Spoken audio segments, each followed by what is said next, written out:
আপনি একদম ঠিক এবং খুব গুরুত্বপূর্ণ একটি বিষয় লক্ষ্য করেছেন।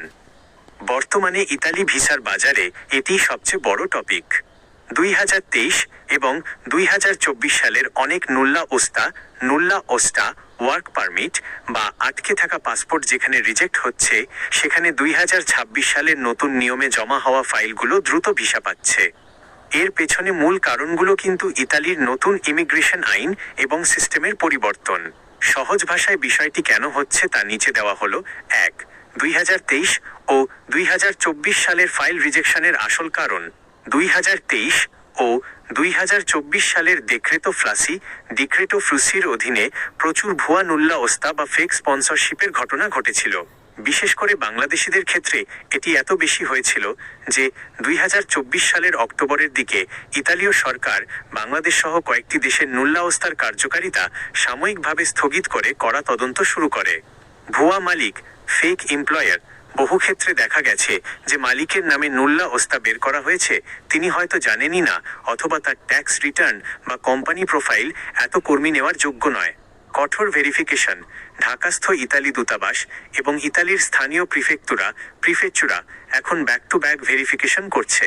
এই কঠোর স্ক্রিনিংয়ে 2023-24 সালের আগের অনেক ফাইলের গরমিল ধরা পড়ছে এবং ফলস্বরূপ ঢালাওভাবে রিজেকশন বা পাসপোর্ট ব্যাক দেওয়া হচ্ছে। 2. 2026 সালের নতুন নুল্লা ওস্তা কেন দ্রুত ভিসা পাচ্ছে?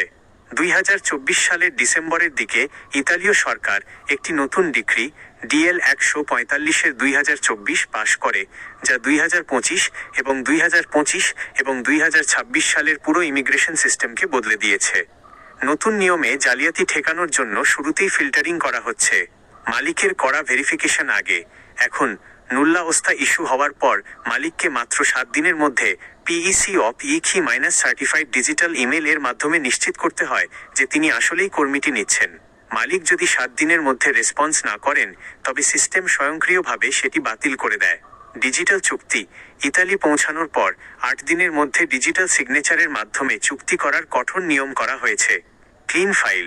2026 সালের নতুন নুল্লা ওস্তাগুলো এই সব নতুন ডিজিটাল ও কঠোর নিয়ম পার হয়ে একদম ক্লিন বা বৈধ উপায়ে জেনারেট হচ্ছে।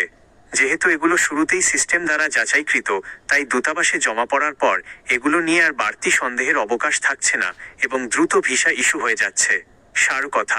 সহজ কথায়, পুরনো 2023-24 ফাইলগুলোর ওপর পূর্বের জালিয়াতির কারণে সন্দেহের চোখ বেশি এবং নিখুঁত তদন্তের কারণে রিজেকশন বাড়ছে। আর 2026 সালের নতুন ফাইলগুলো কঠোর ফিল্টারিং পার হয়ে সম্পূর্ণ বৈধভাবে আসছে বলেই কোনো ঝামেলা ছাড়াই ভিসা পেয়ে যাচ্ছে।